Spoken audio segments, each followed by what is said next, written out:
जरूर। यहाँ एक गरीब किसान और एक अमीर आदमी की कहानी है। एक छोटे से गांव में मोहन नाम का एक गरीब किसान रहता था, जो दिन रात मेहनत करके अपनी छोटी सी जमीन पर फसल उगाता था।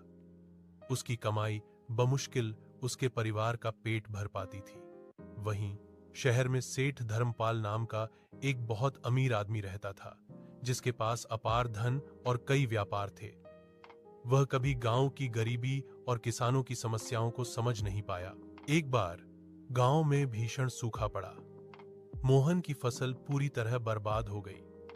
वह बहुत चिंतित था, क्योंकि उसके पास परिवार को खिलाने के लिए कुछ नहीं बचा था और उसे सेठ धर्मपाल से लिया गया कर्ज भी चुकाना था।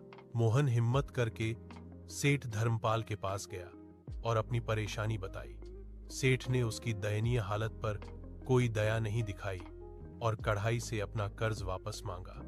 मोहन ने बहुत मिन्नतें की, पर सेठ नहीं माने और उसे अपनी जमीन बेचने की धमकी दी। दुखी होकर मोहन वापस गांव आ गया। गांव वालों ने मिलकर मोहन की मदद करने का फैसला किया। सबने थोड़ी थोड़ी बचत जुटाई और मोहन को दी, ताकि वह कर्ज चुका सके और अगली फसल की तैयारी कर सके।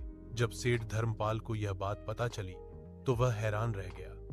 उसने देखा कि भले ही मोहन के पास धन नहीं था, पर उसके पास गांव वालों का सच्चा सहयोग और प्रेम था, जो उसके अपार धन से कहीं ज्यादा मूल्यवान था। सेठ को अपनी कठोरता पर पछतावा हुआ। अगले दिन सेठ धर्मपाल गांव आया। उसने न केवल मोहन का कर्ज माफ कर दिया, बल्कि उसे नई शुरुआत के लिए कुछ पैसे भी दिए। उसने महसूस किया कि सच्ची दौलत केवल पैसे में नहीं, बल्कि मानवीय संबंधों और दयालुता में होती है। मोहन और गांव वाले सेठ के इस बदलाव से बहुत खुश हुए। सीख: धन जीवन में जरूरी है,